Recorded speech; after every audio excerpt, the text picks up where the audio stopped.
Voici mon message pour aujourd'hui. On va voir ce que le Seigneur va faire.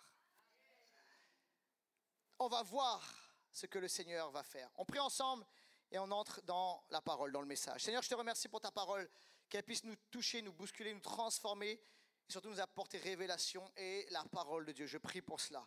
Je prie au nom de Jésus que tu nous donnes, c'est entre Dieu, les oreilles pour entendre, mais donne-moi aussi, Seigneur, cette voix, cette onction pour prêcher comme il se doit, avec la sensibilité de l'esprit. Je déclare et réclame cela dans le nom de Jésus. Et ensemble, nous disons Amen. Je me souviens de ce pasteur que j'ai eu l'occasion de côtoyer, grand pasteur d'une grande église, d'une méga church aux États-Unis, un ministère international. Et à plusieurs reprises, lorsqu'il était en face d'une situation comme compliquée, une décision à prendre sur laquelle il fallait beaucoup de sagesse et d'intelligence, et parfois même dans un carrefour de vie ou de leadership, il y a cette phrase régulière qui revenait dans sa bouche, qui revenait régulièrement dans sa bouche. On va voir ce que le Seigneur va faire.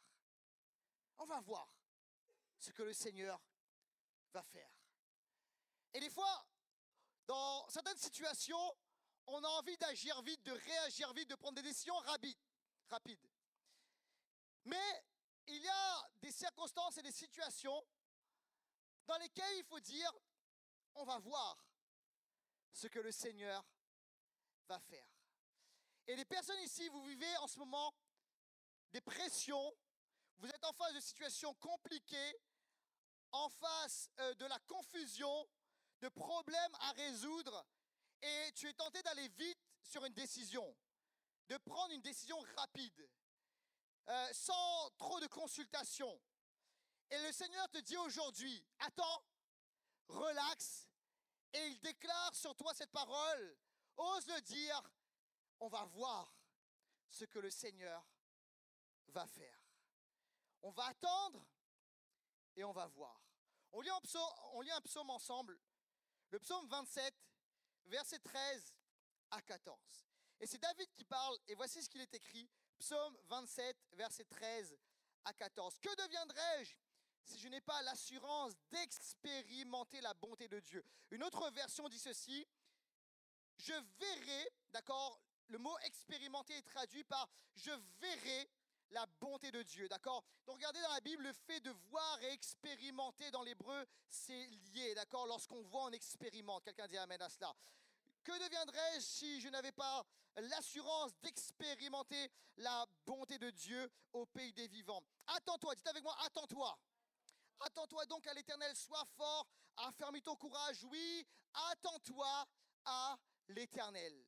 Alors dans ce psaume-là, et dans le passage qu'on a lu, il y a deux mots-clés. C'est attendre et c'est voir. Le mot attendre en hébreu, dans la version originale, c'est kava. Et ça signifie attendre, évidemment, mais ça signifie attendre, être plein d'espoir. Ça signifie regarder à. Ça signifie se confier. Ça signifie compter sur. Mais regardez bien, ça signifie également chercher ardemment. Donc, ce n'est pas juste, vous voyez, une attente passive. On attend que ça se passe. Et juste, on ne fait rien, d'accord? On regarde les minutes et les secondes défiler. En fait, c'est une attente qui est profondément active. C'est d'attendre, mais plein d'espoir, plein de foi. Comme on dit en anglais, with expectation. OK? On attend que quelque chose se produise. Quelqu'un a dit amen à cela. On cherche ardemment, alléluia. Il y a des personnes ici, il y a des femmes ici, vous avez donné naissance à des bébés. Vous avez porté la vie en vous. Et vous savez que pendant ce temps-là, c'est pas juste on attend et puis il n'y a rien qui se passe. Oh, il y a bien des choses qui se passent, d'accord? Et en fait, c'est un moment où on se prépare, où on cherche ardemment, où on se confie. Quelqu'un dit amen à cela. Et l'autre mot, c'est voir. Et le mot voir, c'est rare en hébreu. Et ça signifie voir, mais ça signifie aussi observer, regarder, et comme on l'a dit, expérimenter. D'accord? C'est le fait d'expérimenter, de vivre quelque chose. Et vous savez, lorsqu'on voit avec le Seigneur, on expérimente. C'est pas juste on voit de loin comme un mirage, c'est on le goûte même, on le vit. Il y a quelque chose qui se passe, alléluia. Alors c'est important les amis, vous savez, lorsque quelque chose est devant nous, et parfois la situation est confuse, parfois il y a de la pression, de dire, ok, on va voir ce que le Seigneur va faire, mais il faut entrer dans une attente active. La question est, comment est-ce qu'on vit ça? Comment est-ce qu'on entre dans cette dimension-là? Et alors que David a écrit le psaume, comment est-ce que David a vécu cela? Comment est-ce que le roi David a expérimenté cette dimension? On va voir ce que le Seigneur va faire, l'attente active. Et on va regarder un épisode de la vie de David. Un épisode spécial, c'est David contre Absalom. Et vous savez, moi, David, j'aime beaucoup ce personnage de la Bible. Et je sais pas, bon, il n'y a pas de raison en vrai, mais si un jour Netflix m'interrogeait, ok? Pas de raison. Mais si Netflix m'interroge, je dis, est-ce que tu aurais une idée de série? Moi, je leur dis, faites une série sur le roi David dans la Bible. Franchement, il y a tout. J'ai le titre. C'est pas compliqué, en vrai, je n'ai pas été chercher très loin. Mais comme c'est en anglais, ça sonne mieux. King David. Non, mais j'imagine, tu vois, Netflix, tu vois le truc Netflix, King David. Il y a tout. Franchement, dans la vie de David, il y a des intrigues, il y a de la trahison, il y a de la politique, il y a des coups fourrés, il y a des guerres. Et les gars, on a besoin un peu de ça dans les séries, d'accord? Il y a des trucs, tu vois, il y a des testostérone, etc. Il y a aussi des trucs de séduction, machin. Il y a tout. Franchement, les personnages sont complexes. Je vous assure, tu regardes l'histoire de la vie de David, tous les personnages sont compliqués. À un moment même, regardez un proche de David, Joab, mais en même temps, il fait un sale coup. Tout est complexe, d'accord? Franchement, ça serait la meilleure série, d'accord? Bon, si Netflix me regarde à travers YouTube, Netflix, voilà. Par contre, je voudrais quelques royalties. Bon, bref, ok. Donc, comment on vit ça? Comment on vit cette dimension de l'attente active? Comment est-ce qu'on vit? On va voir ce que le Seigneur va faire. On va rentrer directement dans le développement du message. Mon premier point est le suivant: faire face à l'esprit d'Absalom. Premier point, première clé, faire face à l'esprit d'Absalom. On va parler de David et Absalom. Alors, David va faire face à Absalom et derrière Absalom, il va faire face à ce que je crois être un esprit derrière. Alors, il n'y a pas un esprit, une puissance qui s'appelle Absalom, mais je crois que derrière le personnage d'Absalom, il y avait une puissance spirituelle. On va établir un peu le contexte pour ceux qui ne l'ont pas, et je vais vous expliquer ça. Alors, on est à un moment de la vie de David, du roi David, le roi d'Israël, d'accord? On est dans l'Israël antique, et David est bien établi, d'accord? Le royaume est stable, fort, il y a du territoire, bien établi, etc., solide, il y a des richesses et tout, d'accord? Bien établi. David a plusieurs enfants, plusieurs femmes aussi, d'accord? Ancien Testament, juste je précise, Ancien Testament, d'accord? Ok? Au cas où si certains disent, ah ouais, non, Ancien Testament, ok, bref. Fermons la parenthèse. Donc, plusieurs enfants, et parmi ces enfants, il y a donc une fille qui s'appelle Tamar, qui est la sœur d'Absalom, d'accord? Et Tamar a vécu quelque chose de dramatique, elle a été violée par son demi-frère Amnon. Absalom, en colère, a tué son demi-frère Amnon pour ce qu'il avait fait. Ensuite, après avoir commis cet acte, il fuit loin du royaume. Et des années plus tard, je vous fais la version courte, il est invité à rejoindre le royaume, à revenir dans le royaume, mais pendant tout le temps où il est invité à rejoindre le royaume, à revenir, il reste sans connexion avec son père parce que David refuse de le voir. Et on lit ensemble 2 Samuel chapitre 15, versets 2 à 4.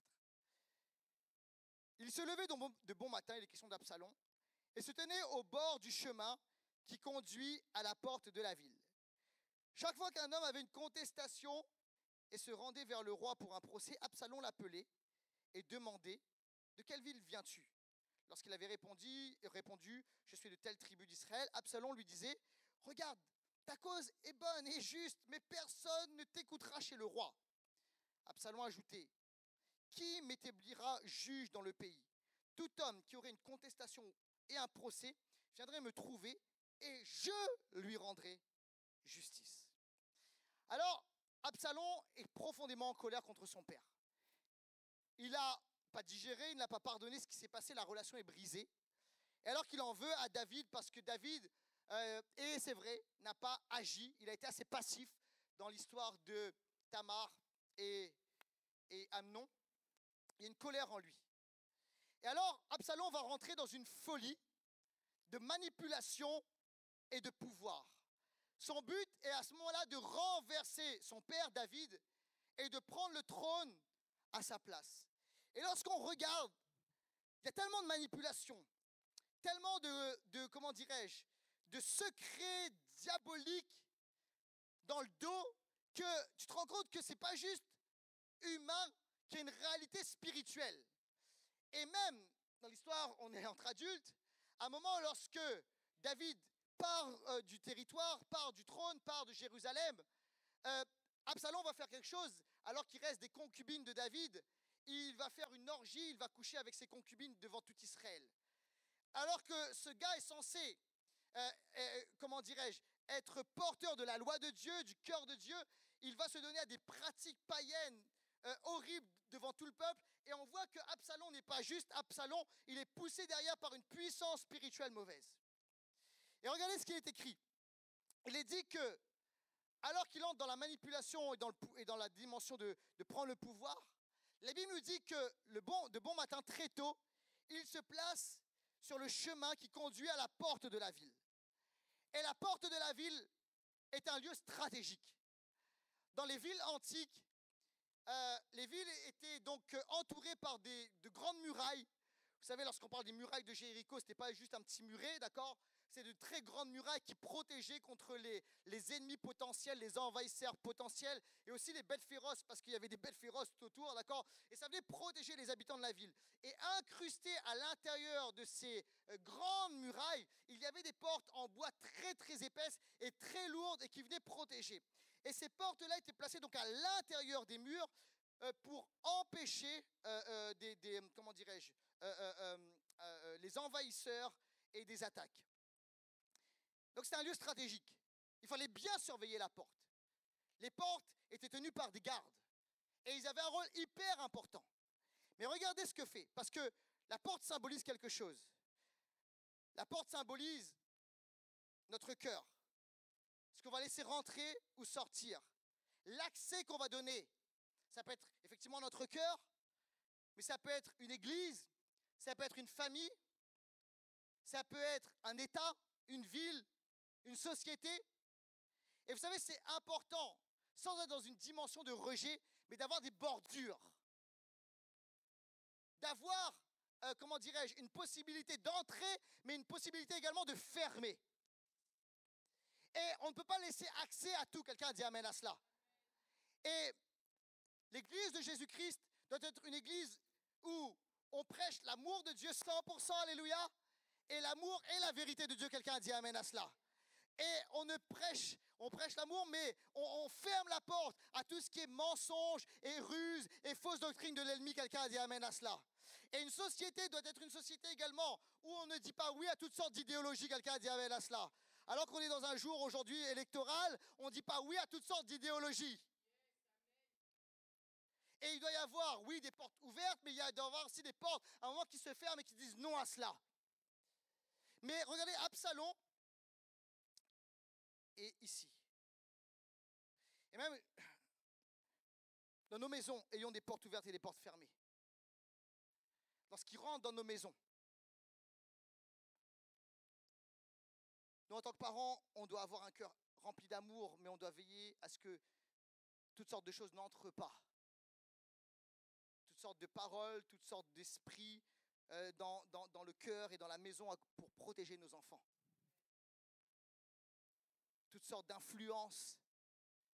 Et des moments avec Claire où on se positionne, on dit, chez nous, c'est non. Ces mots-là, ces paroles-là, ces choses-là, on vous aime, on t'aime, mais chez nous, c'est non. Il n'y a pas de discussion, il n'y a pas de ci, il n'y a pas de ça. Est-ce que je peux regarder, je peux écouter? Non. Ça, non. Pourquoi? Parce qu'on doit avoir des portes. Des portes pour aimer, pour accueillir, pour ouvrir, mais des portes aussi qui disent non à la malédiction, non aux choses mauvaises, non aux démoniaques. Quelqu'un dit amen à cela. Alors, Absalom est sur ce lieu stratégique, une porte, parce qu'il sait que c'est un lieu d'influence. C'est le lieu de la pénétration, c'est le lieu où les choses peuvent basculer. Et là, il va influencer, il va parler. Ça va être insidieux. Il va dire, quel est ton problème? Tu sais, le roi, il ne va pas vraiment t'écouter. Par contre, si moi, je le fais, il va se passer quelque chose. Et pendant 4 ans, il a fait cela. Et il a diffusé ses idées, diffusé son message, diffusé, comment dirais-je, en fait, une révolte douce.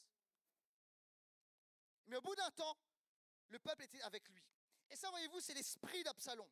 L'esprit d'Absalom est un esprit de grande confusion qui va amener insidieusement, mais clairement, le chaos, la confusion. C'est ce qui prend place lorsque cette puissance spirituelle, l'esprit d'Absalom est en action. C'est un esprit qui apporte le chaos et la confusion. Un esprit d'Absalom se nourrit de stratégies cachées, d'alliances secrètes. Un esprit d'Absalom est maître de la manipulation et de la flatterie afin d'installer son mauvais règne. Et en fait, David ici ne fait pas simplement face à un être humain, il fait face à une puissance spirituelle. Et regardez, vous savez, c'est comme Élie. On dit, mais comment est-ce qu'il a pu fuir face à cette femme, lui, Élie, le prophète, qui a descendu des centaines de prophètes. Pourquoi? Parce que Élie n'était pas juste face à une femme, il était face à une puissance qui alimentait Jézabel. Et il y avait toute une dimension de combat spirituel. Et je sais pourquoi, parce qu'il y a des personnes ici, vous êtes dans un temps là, tu es comme dans un carrefour où tu dois prendre des décisions et tu ne sais pas comment faire. Et tu sens aussi comme une pression, tu sens comme des attaques intérieures, tu sens même comme une oppression. Et le Seigneur te dit ceci, ce n'est pas juste humain, il y a une réalité de combat spirituel. Tu fais face à des réalités spirituelles. Et alors, David a vécu cela. Parce que insidieusement, cette puissance spirituelle s'est installée dans le royaume. Installée à travers son fils Absalom. Il y a des personnes ici, c'est le désordre, c'est le bazar dans tes pensées. Tu ne sais pas si tu dois aller à droite, tu ne sais plus si tu dois aller à gauche, et tu es comme ballotté à droite, à gauche, et tu ne sais plus quelle est ta droite de ta gauche, et tu n'es plus capable d'avancer avec le Seigneur. Et tu dis, c'est bizarre. Et c'est pas juste, écoute-moi, c'est pas juste humain, il y a des réalités spirituelles. Je peux vous dire quelque chose, je me souviens de ces deux personnes, c'était un couple. Et la réalité, c'est que ils étaient là dans l'église et avant de prendre un café avec ces personnes, j'avais les idées claires sur ce qu'il fallait faire, où il fallait aller, le leadership, la vision, etc. Et 1 heure dans un café pour discuter, et en fait, je ressortais et je ne savais plus ce qu'il fallait faire. Tout était confus dans ma tête. Et en fait, on avait pris des décisions avec l'équipe, etc. Et puis là, c'est comme si tout était trouble à l'intérieur de moi. Et en fait, tu sais, au bout d'un moment, ça arrive 1 fois, 2 fois, et puis au bout d'un moment, c'est à chaque fois, tu sais, tu sors, t'es embrouillé, t'es confus et tout. Écoutez-moi, la voix de Dieu, la voix du Saint-Esprit, c'est tout sauf la confusion. Lorsque Dieu parle, ça amène la lumière. Quelqu'un a dit amen à cela. Tout devient clair, alléluia. Ça, c'est la voix de Dieu. Ça, c'est la voix de l'Esprit. Jusqu'à ce que le Seigneur me montre. Écoute, ce n'est pas juste quelque chose qui est humain. Ce n'est pas juste des idées. Tu as affaire derrière à des réalités spirituelles. Et tu dois discerner ce qui prend place. Et le Seigneur te dit, mon fils, ma fille, discerne cette réalité au travail, autour de toi, dans la famille. Discerne. Il n'est pas juste question de réalité humaine. Tu bénis l'être humain, tu bénis la personne. Mais derrière, il y a une réalité spirituelle qui veut t'amener dans la confusion et qui veut t'amener à te précipiter, à te faire tomber. Est-ce que tu es là, Église? David a fait face à l'esprit d'Absalom. Esprit de chaos, de trouble et de confusion. Mais je pourrais développer encore l'esprit d'Absalom. C'est un esprit orgueilleux qui vole le leadership, etc. Mais je voudrais aller un peu plus loin. Deuxièmement, face à cet esprit d'Absalom, David va faire quelque chose. Moins de visibilité et plus de se tenir caché. Moins de visibilité, plus de se tenir caché. Il y a des moments où il faut moins de visibilité.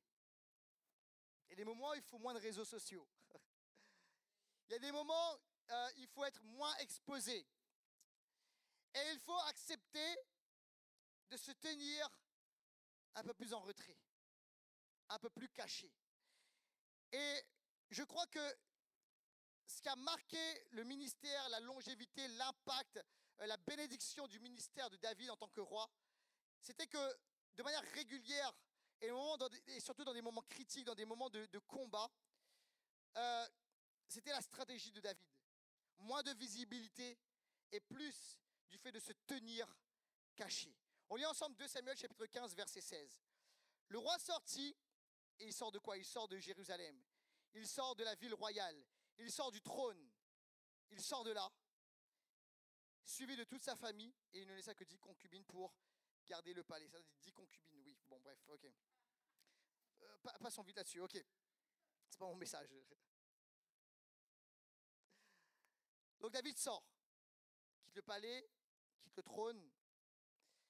Et David va aller dans un endroit retiré, moins de visibilité. Et seule cette troupe-là, ceux qui ont suivi David, ses proches, sauront où il est. Et David va rentrer dans une mentalité, on va voir ce que Dieu va faire. 2 Samuel chapitre 15, versets 25 et 26. Le roi dit à Tsadok, ramène l'arche de Dieu dans la ville. Si je trouve grâce aux yeux de l'Éternel, il me fera revenir ici. Et me fera revoir l'arche et son sanctuaire. Mais s'il dit, je ne prends pas plaisir en toi, regardez ce qu'il dit, je suis prêt, et qu'il fasse ce qui lui semblera bon. David, à ce moment-là, prend du retrait. Regardez bien, vous savez, David a fait des erreurs, mais on ne juge pas un homme aux erreurs qu'il a pu commettre, mais à sa capacité de se repentir de ses erreurs de tout son cœur. David a fait des erreurs, mais regardez le cœur de David. David n'est pas attaché au trône, il n'est pas attaché au succès, il n'est pas attaché à la gloire. Il y a un moment où il l'a été, mais regardez ce qu'il dit. Il dit que Dieu fasse ce qu'il veut. Mais regardez, son cœur est attaché à quoi? Il n'est pas attaché au trône, il n'est pas attaché à la gloire, pas attaché à l'argent. Il dit, si Dieu le trouve bon, il me fera revoir son sanctuaire. Il me fera revoir sa présence, sa gloire, parce que la gloire de Dieu, la présence de Dieu dans l'Ancien Testament était là. Et il est attaché à cela, à Dieu, à sa présence, à la personne de Dieu lui-même. Mais que Dieu fasse comme il le souhaite. Et David a choisi à ce moment-là de se retirer, moins de visibilité, et d'aller un peu plus en retrait. On continue la lecture. On va dans 2 Samuel 16 maintenant, versets 5 et 6. Et là, David est dans la vallée. Le roi David est arrivé à Bachurim. Et voici qu'un homme du clan et de la famille de Saül, un dénommé Shimei, fils de Guéra, sortit de là. Il s'avança en prononçant des malédictions et il jeta des pierres au roi David ainsi qu'à tous ses serviteurs, alors même que tout le peuple et tous les hommes vaillants se tenaient à la droite et à la gauche du roi. Et David va dire, laissez-le faire. Alors David arrive dans cette ville qui s'appelle Bachurim. Et la ville de Bachurim, c'est intéressant parce que c'est une ville qui conduit directement dans la vallée, dans les profondeurs. C'était la route qui était empruntée pour arriver dans les profondeurs. Et à ce moment-là, on voit David qui, physiquement, géographiquement, émotionnellement et spirituellement, descend dans la vallée. Alors qu'il se retire, moins de visibilité, moins de fame, moins de gloire, moins de tout cela, il entre dans des profondeurs. Et regardez ceci, David est vraiment un type de Jésus. Il quitte le trône, il prend sur lui la honte, parce que cet homme-là, Shimei, lui lance des insultes et des malédictions, lui lance des pierres et de la poussière. Et David prend cela sur lui. David, regardez ceci, il prend sur lui-même le péché de son fils. Il quitte le trône, il va dans les profondeurs, il prend la honte, il prend sur lui le péché de son enfant, il descend dans les profondeurs. On voit ici Jésus à la croix, l'œuvre de Christ à la croix. Mais alors qu'il y a la croix, il y a la résurrection, quelqu'un a dit amen à cela.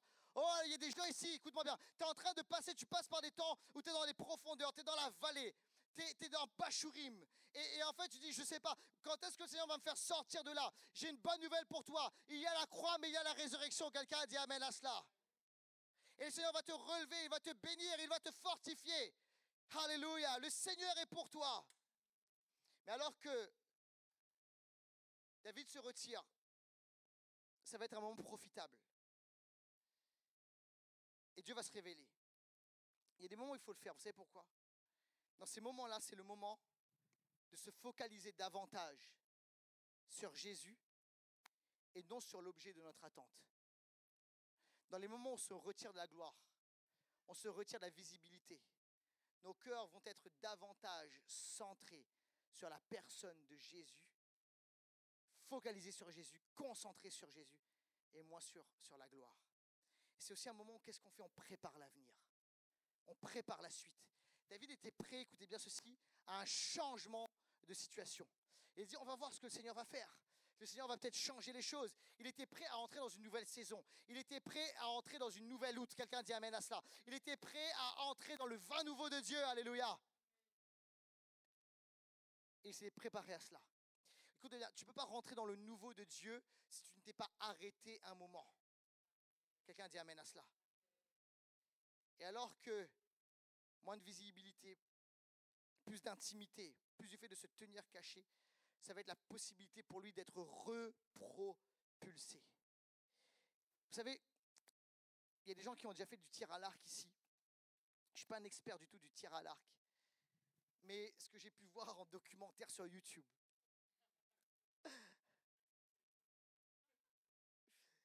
il paraît que pour réussir un tir, en fait, tout n'est pas dans la flèche qui va partir, mais dans l'avant. En fait, dans le fait de positionner la flèche d'une bonne façon, de tirer la corde d'une bonne façon, de positionner l'arc d'une bonne façon. Et en fait, tout va être dans l'avant, dans ce qu'on ne voit pas forcément en termes de détails. Et alors qu'il va y avoir toute une préparation, c'est ce qui va donner la force, la capacité et la puissance à la flèche, non seulement en termes de puissance, mais également en termes de précision. Et en fait, vous savez, dans la vie spirituelle, il y a des situations comme celle-ci. Écoutez bien, il y a tellement de gens, vous savez, des fois, on regarde des grands ministères, on regarde les grandes actions, on regarde des gens qui nous influencent, que ce soit dans le ministère ou dans le séculier, et on se dit, je veux atteindre la même chose. Mais vous savez, il y a toute une réalité, de la partie cachée de l'iceberg qui ne se voit pas. Et il y a toute la partie du lieu secret, de se tenir caché. Et alors qu'on travaille en profondeur, écoute-moi bien, il y a seulement 20% qui sera visible, mais parce qu'il y a une profondeur avec Dieu, parce qu'il y a des racines profondes. Quelqu'un a dit amen à cela. Et c'est important, vous savez, on est dans une génération où on est dans le visible, où en fait, tout ce qui est intéressant, c'est ce qui est visible à travers les réseaux sociaux, etc. Mais écoutez bien, il est temps de changer la réalité de notre culture. Quelqu'un a dit amen à cela. Et si on te dit travaille en profondeur, travaille en secret avec le Seigneur, laisse le Seigneur guérir ce qui est blessé en toi, en profondeur. Oui, il y a des promesses de Dieu et le Seigneur va te propulser. Mais si tu veux vivre les promesses de Dieu, aller loin et aller fort et ne pas lâcher, ta vie secrète, ta vie intime avec le Seigneur doit être bien plus forte que ton ministère public. Quelqu'un a dit amen à cela. Alors, écoute-moi bien, laisse le Seigneur guérir à l'intérieur, laisse le Seigneur travailler à l'intérieur, laisse le Seigneur travailler en secret avec toi. Il y a des personnes ici, vous devez restaurer l'autel dans le lieu secret. Le Seigneur te dit ceci, viens dépoussiérer le lieu secret, alléluia. Viens dépoussiérer tout ce qui n'est pas vu. Ce que les hommes ne voient pas, mais ce que le Seigneur va voir. Et ce qui va amener un impact extraordinaire. Troisième et dernier point, je vais appeler l'équipe de louange à bien vouloir revenir. Et est-ce qu'on peut mettre un peu de clim, s'il vous plaît? Je ne sais pas si c'est la chaleur, l'effet de serre ou l'onction, mais il me faut un peu de clim là. Merci beaucoup. Troisièmement, et c'est le point le plus important. Comment vivre cette réalité? On va voir ce que le Seigneur va faire. Troisièmement, positionner des intercesseurs. Toi, va ton voisin, ta voisine, dis-lui, positionne des intercesseurs. Dis ça, dis ça.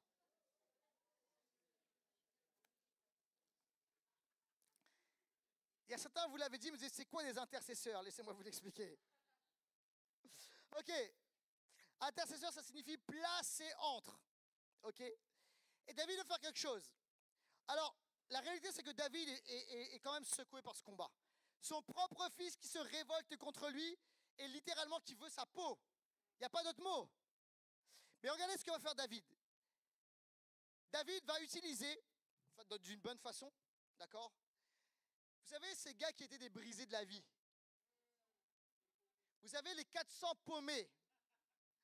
Ceux qu'on ne voulait pas dans l'équipe. Vous savez, lorsque Saül s'est opposé à David, il y a 400 personnes, des paumés de la vie, des personnes endettées, etc. Des gens qui étaient embrouillés à droite, à gauche. C'est ceux qui sont venus vers David. Okay? Et sauf que pendant les années, ces gens paumés sont passés de zéro à héros. Et c'est devenu des hommes vaillants de David. Et alors David maintenant, lui qui était le formateur, le mentor, etc., est dans un moment de fatigue. Il est par terre. Il est accroché à Dieu, il cherche Dieu, mais il n'a plus de force. Alors regardez ce qu'il va faire. Il va être dans une attente active et ça va apparaître à l'écran. Et dans l'attente active, regardez bien, David ne va pas juste attendre de prendre des coups. David va positionner les intercesseurs. Des fois, vous savez, on pense que attendre, ça veut juste dire on attend que ça se passe. Il ne faut pas juste attendre que les choses se passent et empirent. Il faut attendre en positionnant des intercesseurs. Quelqu'un a dit amen à cela. Et on va lire plusieurs textes ensemble. Accrochez-vous, restez bien avec moi. On lit premièrement 2 Samuel chapitre 15, versets 27 à 29. Le roi insista encore auprès du prêtre Tsadok. Vas-tu comprendre? Retourne en paix dans la ville avec ton fils Achimatz et avec Jonathan, fils d'Abiatar. Retournez avec vos 2 fils. Voyez, j'attendrai dans la plaine du désert jusqu'à ce que je reçoive des nouvelles de votre part. Ainsi, Tsadok et Abiatar rapportèrent l'arche de Dieu à Jérusalem et y restèrent. Donc écoutez bien, il y a 2 sacrificateurs, 2 prêtres, Tsadok et Abiatar. Notez bien ceci. On va un peu plus loin, versets 30 à 34. On va dire à David, Achitophel est avec Absalom. Il fait partie des conspirateurs. David dit, Éternel, réduis à néant les conseils d'Achitophel. Lorsque David fut arrivé au sommet, il adora l'Éternel. Écoutez bien ceci, c'est important. David est là, il se retire. Il sort de la vie publique, d'accord? Il va dans l'intimité avec Dieu. Il se tient caché. Et qu'est-ce qu'il fait? Il adore Dieu. J'aime ça. Écoutez bien ceci. Lorsque tu es attaqué, lorsque tu fais face à des puissances spirituelles, des puissances de confusion, une chose que tu as à faire, tu sais ce que c'est? Adore Dieu. Glorifie Dieu. Élève ta louange. Quelqu'un a dit amen à cela. Et alors qu'il élève sa louange, écoutez bien, il adore Dieu. Et alors qu'il adore Dieu, et voici, la version Laurent Rupi dit comme par hasard, et voici que Hushai l'Archia vint à sa rencontre, la tunique déchirée, la tête couverte de terre. David lui dit, si tu viens avec moi, tu seras une charge pour moi. Au contraire, tu réduiras à néant pour mon bénéfice les conseils d'Achitophel. Si tu retournes en ville et que tu dis à Absalom, roi, je serai ton serviteur, j'étais auparavant le serviteur de mon père, mais maintenant, je suis ton serviteur. Ok, là il y a une stratégie. Une stratégie. David dit, Tsadok, Abiatar, faut repartir, d'accord, les sacrificateurs. Ensuite, David dit ceci, il dit, toi, tu as été un conseiller extraordinaire. Dieu lui donne une révélation. Il y a Hushai qui arrive, il dit, tu as été mon conseiller, reste pas avec moi, repars dans le royaume. Repars, d'accord, auprès d'Absalom.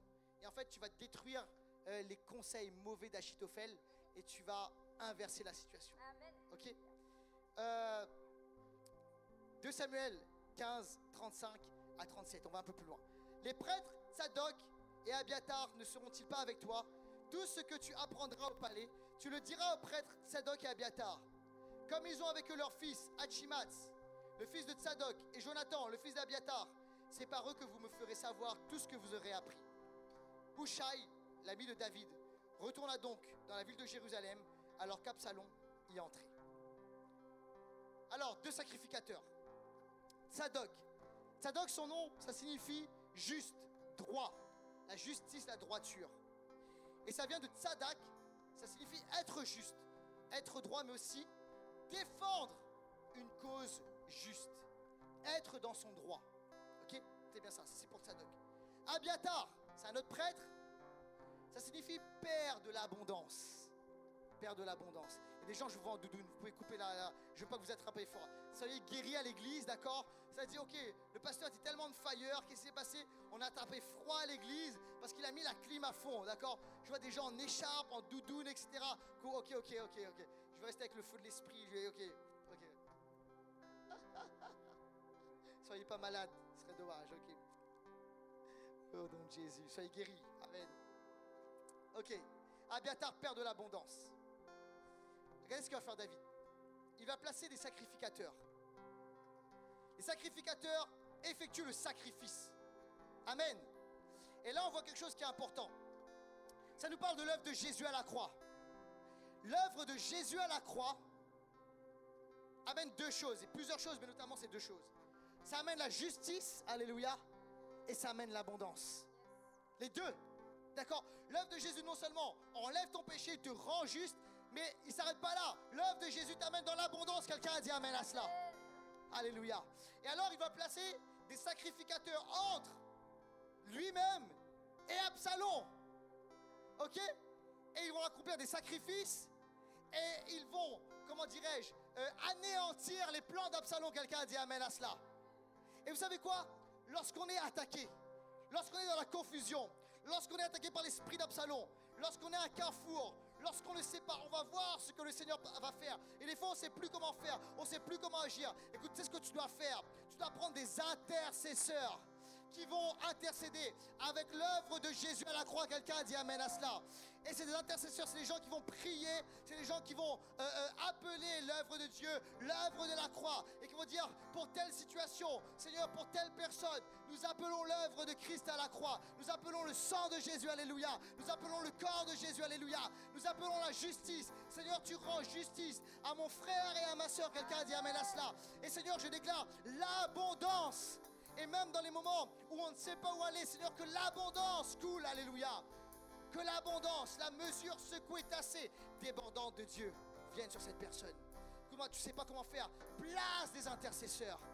Place des hommes et des femmes de Dieu. Écoute-moi bien, vous savez, si vous arrivez un peu plus tôt à l'église, ici vous allez percevoir de quelque chose. Vous allez voir des gens, d'accord, si on n'est pas habitué à ça, vous allez les trouver un peu étranges. Mais au bout de 2-3 fois, vous allez voir, ils ne seront plus étranges du tout. Vous allez les voir, ils tournent dans la salle avant que la célébration commence, que le culte commence. Des fois, ils ont leur musique dans les oreilles et ils tournent. Et en fait, tu leur fais coucou, tu fais juste coucou vite fait, et puis ils tournent dans la salle, d'accord? Et vous savez ce qu'ils font? Ils sont en train d'intercéder. Ils sont en train de prier entre ciel et terre pour que le ciel descende sur la terre, alléluia. Ils préparent le terrain pour Jésus, alléluia. Ils préparent pour que le Seigneur amène sa gloire, les miracles, alléluia. Ça, c'est des intercesseurs. Et ils prient, vous savez, avant la célébration, mais de la nuit à samedi à dimanche, ils intercèdent également. Le mardi soir, ils sont dans l'intercession. Et si vous avez un besoin, un sujet de prière, il y a toute une équipe d'intercesseurs. C'est pas juste, vous savez, des gens qui prient, vous savez, quand on rend grâce, Seigneur Jésus, merci pour, d'accord, tu bénis cette personne, amen. C'est des gens qui vont chercher le cœur de Dieu. C'est des gens qui plaident avec le sang de Jésus, alléluia. Et tu dois avoir dans ta vie des intercesseurs, des gens placés entre, alléluia. Et je suis tellement reconnaissant, avec Claire, on est tellement reconnaissant qu'il y a une équipe d'intercesseurs qui nous portent dans la prière, qui établissent des portes et des murailles autour de nous, qui mettent à mal les plans de Satan, alléluia. Il y a des personnes ici, vous êtes attaqués par l'ennemi, et tu es dans un moment de confusion, et élève des gens qui vont prier pour toi dans le nom de Jésus, qui plaident le sang et le corps de Christ, alléluia, qui disent par ton sang, on s'aligne, Seigneur, et on appelle cela, alléluia. Et tu dois avoir dans ta vie des Tsadok, tu dois avoir dans ta vie des Abiatar qui vont se lever. Laisse-moi entendre un amen à cela. Alléluia. David a positionné le sacrifice entre Absalom et lui. Une façon également d'intercéder, de placer le sacrifice. Écoute-moi bien, tu es dans un moment de confusion. Amène le sacrifice. Comment? À travers la Sainte Seine. Prends la Sainte Seine à la maison. Prends la Sainte Seine à la maison, écoute-moi bien. Prends le pain, prends le fruit de la vigne, prends du jus de raisin ou du vin comme tu veux, etc. Moi, je préfère du jus de raisin. Prends du jus de raisin, prends le pain et déclare, Seigneur, je m'aligne à tes promesses. Je déclare que par l'œuvre de Jésus-Christ, tout est fait. Il y a la victoire. Jésus-Christ à la croix a vaincu Satan, les démons, la mort, le péché, la maladie et la pauvreté. Quelqu'un a dit amen à cela. Et je déclare la victoire au nom de Jésus. Et en faisant cela, exact, c'est ce que tu fais. Tu poses un acte d'intercession prophétique. Quelqu'un a dit amen à cela. Alléluia. Dans ta maison, il y a une atmosphère mauvaise. Amène la Sainte Seine dans ta maison. Amène la croix dans ta maison. Amène l'intercession dans ta maison. Peuple de Dieu, lève-toi. Et amène cette réalité spirituelle. Alléluia. David savait, connaissait les réalités spirituelles. On laisse le temple, on laisse l'arche de l'alliance et on envoie les sacrificateurs. Restez là-bas. Alléluia. Il était fatigué, mais il avait la stratégie divine. Ensuite, regardez ce qui se passe. Hushai. Hushai, son nom signifie précipité, hâté. Et lui, Hushai, c'est un type même du Saint-Esprit. Vous savez, de l'esprit prophétique qui se hâte, comme l'aigle. Vous savez, lorsque l'aigle voit sa proie de loin, il descend, il se hâte rapidement et il descend avec vitesse sur sa proie. Et ici, Hushai est le type même du Saint-Esprit. Le Saint-Esprit qui se hâte, qui se précipite, qui vole au-dessus et qui, comment dirais-je, qui va fondre sur une proie. Hushai signifie fondre sur une proie, agir rapidement. Et il envoie Hushai. Mais regardez bien, Hushai, j'aime ceci parce que Abiatar, Tzadok, c'est les intercesseurs, on va dire, dans l'église, dans le temple. Mais Hushai, c'est différent. C'est un intercesseur dans la société. Si je traduis dans notre génération, Hushai est un consultant politique ou stratégique, mais prophétique, rempli du Saint-Esprit. Et un passage là dans 2 Samuel, d'accord, il est dit que la parole d'Hushai et d'Aphistophel était comparable à la parole de l'Éternel à ce temps. C'était une parole qui était très prise au sérieux, comme une parole de Dieu. Vous êtes avec moi, Église? Donc ce n'est pas pour rien. Et David lui dit, va là-bas, Achitophel s'est révolté contre moi, d'accord, il m'a fait un coup fumant, mais ses conseils sont bons. Et pour le coup, c'est pas le Saint-Esprit, c'était démoniaque. Et tu vas contrecarrer, d'accord? Et là, il y a une guerre spirituelle. Vous voyez la guerre spirituelle qui prend place? Achitophel, inspiré par les puissances des ténèbres. Hushai, un consultant dans la société, d'accord? Stratégique, militaire, guerrier, etc. Mais inspiré par l'Esprit de Dieu. Quelqu'un dit amen à cela. Et là, il y a un combat spirituel qui prend place. Achitophel signifie, écoutez bien, frère de la folie. Frère de la folie. Hushai représente le Saint-Esprit. Achitophel représente les puissances démoniaques. Et la trahison, il est un type de Judas. Vous êtes avec moi ou pas? L'Ancien Testament nous parle de Jésus, nous annonce Jésus. Le Nouveau Testament révèle Jésus. L'Ancien Testament est l'ombre des choses à venir. Vous êtes avec moi? Et Achitophel est un type de Judas, un frère d'armes, frère de la folie, un frère d'armes qui trahit son roi, son leader. C'est exactement cela. Alors écoute bien, tu vas avoir des gens qui vont se lever, qui vont intercéder pour toi, dans la prière, etc. Et tu dois avoir des gens dans ta vie qui sont spirituels, mais qui vont te donner des conseils pratiques, des stratégies pratiques, qui vont entendre le cœur de Dieu, mais qui vont te donner des clés pratiques pour déverrouiller des choses qui dans ta vie sont verrouillées. Peut-être par rapport à ta famille, par rapport à l'éducation, par rapport aux finances, par rapport au business, par rapport au travail, par rapport aux relations, par rapport, comment dirais-je, à une association que tu as envie de monter, par rapport, que sais-je, écoute-moi bien, tu as besoin de personnes qui entendent le cœur de Dieu, qui sont prophétiques, qui sont des intercesseurs, parce qu'ils sont placés entre, mais qui vont te donner des clés pratiques dans la vie pratique. Est-ce que tu es avec moi ou pas? Et l'intercession, c'est pas juste, vous savez, être dans les hauteurs et être juste entre nous, sur les hauteurs, parlant notre langage, être des intercesseurs. C'est prendre des réalités spirituelles et les amener concrètement sur la terre pour faire une différence. On amène le ciel sur la terre. Quelqu'un a dit amen à cela. C'est amener le cœur de Dieu dans nos réalités. Et ça, c'est l'intercession. Et on a besoin des deux, de ces deux dimensions. Écoute-moi bien, les personnes ici, dans la confusion. Tu es comme attaqué, tu es dans un combat spirituel. Ça va apparaître à l'écran, mais je voudrais te dire ceci. Quand l'ennemi veut te détruire, il envoie quelqu'un. Quand Dieu veut te bénir, il envoie aussi quelqu'un. Et Dieu a placé autour de toi des personnes. Il y a le Saint-Esprit, il y a l'œuvre de Jésus, mais Dieu a placé autour de toi des personnes. Et j'aime David. Même au milieu de la trahison, il savait que quand même, il aurait pu devenir parano en disant tout le monde veut ma place. Saül était devenu parano.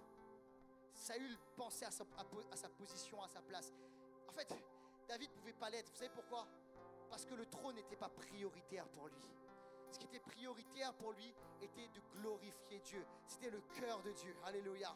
Et donc il savait que oui, l'ennemi voulait le détruire. Il y avait des gens pour ça. Mais que Dieu voulait le bénir. Il y avait aussi des gens pour cela. Alors, écoute-moi bien, Dieu a placé autour de toi des intercesseurs. Écoute-moi bien, lève des intercesseurs. C'est le temps du réveil des intercesseurs. Quelqu'un a dit amen à cela. C'est le temps des gens qui vont prier pour toi, pour des situations concrètes, pour tes affaires, pour ta famille, pour ton entreprise, pour ta vie professionnelle, pour tes finances, pour ta santé. Quelqu'un a dit amen à cela. Et des personnes ici, ta santé, écoute-moi, Dieu place des intercesseurs. Alléluia. Et je peux vous dire un truc, il y a un témoignage ici. Il y a quelqu'un qui a été voir des médecins et des médecins et des médecins. Les médecins ne savaient pas, il y a eu des difficultés, etc. Et vous savez quelle a été la réponse? La réponse est venue d'une intercesseuse qui a donné une réponse scientifique par rapport à son état de santé. Et il s'avère que cela a été confirmé médicalement. Quelqu'un a dit amen à cela. Waouh! Elle a entendu le cœur de Dieu prophétiquement et elle a relâché de manière médicale dans la santé. Et c'est la clé pour la guérison. Quelqu'un a dit amen à cela. Ça, c'est quoi ça? Ça, c'est le prophétique concret. Alléluia. C'est l'intercession concrète. Et Dieu lève dans cette église, lève autour de toi des intercesseurs. Alléluia. Moi, je suis reconnaissant pour les intercesseurs dans cette maison, pour les intercesseurs autour de moi. Écoute-moi bien, si tu lèves des intercesseurs, les choses vont changer et on va voir et tu vas voir et je vais voir ce que le Seigneur va faire. Voir ce que le Seigneur va faire, c'est pas juste on attend et on prend des coups et on prend des coups et on laisse Satan agir. Voir ce que Dieu va faire, c'est on prend un temps de retrait, mais on prend un temps de retrait pour aller dans le lieu secret. On sort du trône pour aller dans la grotte, dans la présence de Dieu. On cherche le cœur de Dieu, on adore le Seigneur, on glorifie le Seigneur, on appelle le Saint-Esprit, on appelle les intercesseurs. Et alors quoi? Il y a la sagesse de Dieu, le plan de Dieu, la révélation de Dieu, le réma de Dieu. Quelqu'un dit amen à cela. Et on va marcher selon Dieu, alléluia. On s'aligne à la volonté de Dieu. Alléluia, c'est se reposer, comme l'a dit Clifford tout à l'heure, se reposer en Dieu pour être aligné avec Dieu. Quelqu'un dit amen à cela. Est-ce qu'on peut se lever ensemble, s'il vous plaît? Et regardez ce qui s'est passé. Les choses ont changé. Il s'est aligné avec Dieu. Les choses ont été faites comme c'était prévu. Les conseils ont été donnés par Hushai. Les sacrificateurs étaient là, ils ont fait le relais. Et alors il y a une guerre qui s'enclenche. Mais regardez, cette guerre-là, c'était la guerre de Dieu. C'était le Seigneur qui l'a menée. On lit un dernier verset, 2 Samuel 18, 9. Absalom se trouva en présence des serviteurs de David. Il montait un mulet. Le mulet pénétra sous les branches entrelacées d'un grand térébinthe. Écoutez bien. Et la tête d'Absalom fut prise dans le térébinthe. Il resta suspendu en l'air. Certains se demandent pourquoi j'ai plus de cheveux. Ça peut pas m'arriver. Je suis pas Absalom, hein. Okay. L'histoire est incroyable. Il resta suspendu en l'air, tandis que le mulet qu'il montait continuait son chemin. Et alors après, l'histoire, c'est quoi? C'est qu'il y a des guerriers de David qui arrivent et fin du film pour Absalom, ok? Bon, c'est pas une happy end pour lui. Les amis, c'est tellement improbable cette histoire. C'est Dieu qui est dans l'affaire. Pourquoi? On va voir ce que Dieu va faire. Écoute-moi, ne te précipite pas. Cours pas juste dans tes raisonnements. Cours pas juste dans ce que toi tu veux. Écoute-moi, on va voir. Respire, relax, sors du visible, du public, sors du réseau social, etc. Écoute-moi, t'as pas besoin de faire une story là-dessus. Écoute-moi, relax, sors de là. Non, parle à des intercesseurs, sois secret, écoute-moi, et dis, et on va voir. Tellement sage ce pasteur, tellement sage cette parole. On va voir ce que Dieu va faire. Quelqu'un dit amen à cela? Amen. Amen. Est-ce qu'on peut acclamer le Seigneur? Amen. Alléluia. Alléluia.